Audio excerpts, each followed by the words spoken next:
Hello student, मैं service Baghel.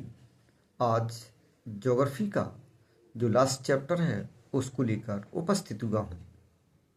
Class 10th, राष्ट्रीय अर्थव्यवस्था की जीवन रेखाएं। सबसे पहले हम बात करेंगे सड़क परिवहन की। भारत विश्व के सड़क परिवहन वाले देशों में से एक है। भारत में सड़कों का जाल लगभग 25 लाख किलोमीटर है। इसके बाद है राष्ट्रीय राजमार्ग। यह राजमार्ग देश के दूरस्थ भागों को जोड़ता है। इस मार्ग का निर्माण व रखरखाव केंद्रीय लोक निर्माण विभाग CPWD के द्वारा किया जाता है। दिल्ली से अमृतसर के मध्य ऐतिहासिक सिरसा सूरी मार्ग राष्ट्रीय राजमार्ग संख्या 1 के नाम से जाना जाता है। राष्ट्रीय राजमार्ग संख्या 7 सर्वाधिक लंबा राजमार्ग है, जिसकी लंबाई 2369 किलोमीटर है। यह बनारस से कन्याकुमारी को जोड़ता है। इसके बाद आता है राजमार्ग। राज्यों की राजधानी को जिला मुख्यालयों से जोड़ने वाली सड़कें राजमार्ग कहलाती हैं। इन मार्गों का निर्माण सार्वजनिक निर्माण विभाग PWD के द्वारा किया जाता है। इसके बाद आता है जिला मार्ग। ये सड़कें जिले के विभिन्न प्रशासनिक केंद्रों को जिला मुख्यालय से जोड़ती हैं। इन सड़कों की देखभाल जिला परिषद द्वारा की जाती है। इसके बाद आता है अन्य सड़कें। इस मार्ग के अंतर्गत वे सड़कें आती हैं जो ग्रामीण क्षेत्रों तथा गांवों को शहरों से जोड़ती हैं। ये सड़कें प्रधानमंत्री ग्रामीण सड़क परियोजना के तहत बनवाई जाती हैं। इसके बाद आता है सीमांत सड़कें।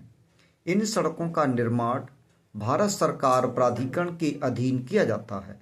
इस संगठन का निर्माण 1960 में हुआ था। अब इसके बाद बात करते हैं सड़क परिवहन से लाभ। सड़कों को बनाना आसान होता है। सेकेंड पॉइंट, सड़क मार्ग से एक स्थान से दूसरे स्थान पर आसानी से आ जा सकते हैं। थर्ड पॉइंट है, सड़क मार्ग पर हम अपने वाहन से भी जा सकते हैं। नेक्स्ट, सड़कें पहाड़ी क्षेत्रों में भी बनाई जा सकती हैं। नेक्स्ट पॉइंट, सड़क मार्ग की सहायता से रेलवे स्टेशन तक आसानी से पहुंचा जा सकता है। इसके बाद है समुद्री पत्तन तथा हवाई अड्डों को जोड़ने का कार्य करता है। इसके बाद है स्वर्णिम चतुर्भुज महाराजमार्ग गोल्डन क्वाड्रिलेटरल सुपर हाईवे। यह महामार्ग भारत के 4 बड़े महानगरों को आपस में जोड़ता है। दिल्ली से कोलकाता, कोलकाता से चेन्नई व चेन्नई से मुंबई, यानी इस प्रकार 4 बड़े महानगरों को जोड़ने वाली लाइन को सुपर हाईवे के नाम से जाना जाता है। चारों महानगरों को सड़क मार्ग से जोड़ने पर इसका आकार चतुर्भुज जैसा बन जाता है, इसलिए इसे चतुर्भुज महाराजमार्ग भी कहा जाता है। यह राजमार्ग परियोजना भारत के राष्ट्रीय राजमार्ग प्राधिकरण NHAI के अधिकार क्षेत्र में है। इसके बाद बात करते हैं रेल परिवहन की। भारत में रेल परिवहन की शुरुआत 1853 में हुई थी। रेल परिवहन में भारत विश्व के शीर्ष स्थलों में से गिना जाने लगा है। भारत में 3 प्रकार की रेल पटरियां हैं। बड़ी लाइन को ब्रॉड गेज, जिसकी चौड़ाई 1.67 मीटर होती है।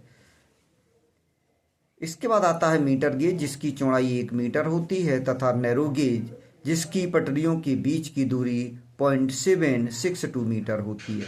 अब ये जो नैरो गेज है इसको धीरे धीरे कम किया जा रहा है। नैरो गेज को मीटर गेज में और मीटर गेज को ब्रॉड गेज में परिवर्तित किया जा रहा है। अब बात करते हैं रेल परिवहन से लाभ। रेल परिवहन से लंबी दूरी की यात्राएं सस्ती होती है। सेकंड पॉइंट, यह सुविधाजनक होती है। इसको बनाने में एक बार में ही पैसे खर्च किए जाते हैं। नेक्स्ट पॉइंट, रेल परिवहन की सहायता से माल एक स्थान से दूसरे स्थान पर आसानी से पहुंचाया जाता है।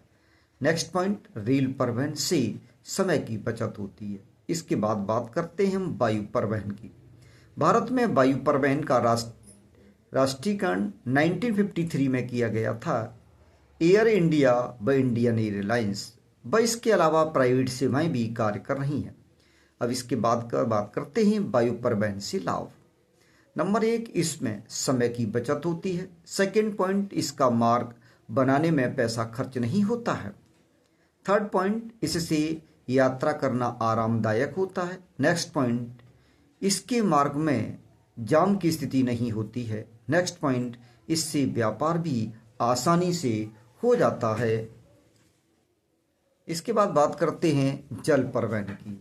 जल परिवहन की सहायता से व्यापार काफी अधिक मात्रा में किया जाता है। जल मार्ग की सहायता से विभिन्न देशों की खोज हुई है।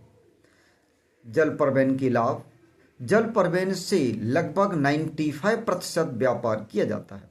सेकेंड पॉइंट, यह सबसे सस्ता साधन है। थर्ड पॉइंट, मार्ग बनाने में धन खर्च नहीं होता है। नेक्स्ट पॉइंट, एक बार में ही बहुत अधिक सामान आयात और निर्यात किया जा सकता है। नेक्स्ट पॉइंट, मार्गों का रखरखाव में भी धन नहीं खर्च होता। इसके बाद बात करते हैं हम पाइपलाइन परिवहन की।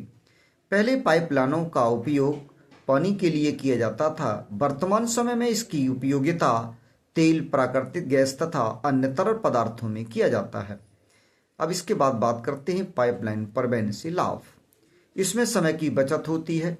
इसमें एक बार में ही धन खर्च होता है। इसमें तरल पदार्थ बर्बाद होने से बच जाता है। पाइपलाइन परिवहन से यातायात का खर्च समाप्त हो जाता है। पाइपलाइन परिवहन से वाहनों की जरूरत नहीं होती है। इसी तरह के मैं महत्वपूर्ण वीडियो लेकर रोजाना उपस्थित होता हूँ। आपको ये वीडियो पसंद आया हो तो ज़्यादा से ज़्यादा लाइक करें, सब्सक्राइब करें। थैंक्स। अगले वीडियो का इंतज़ार करें। थैंक्स।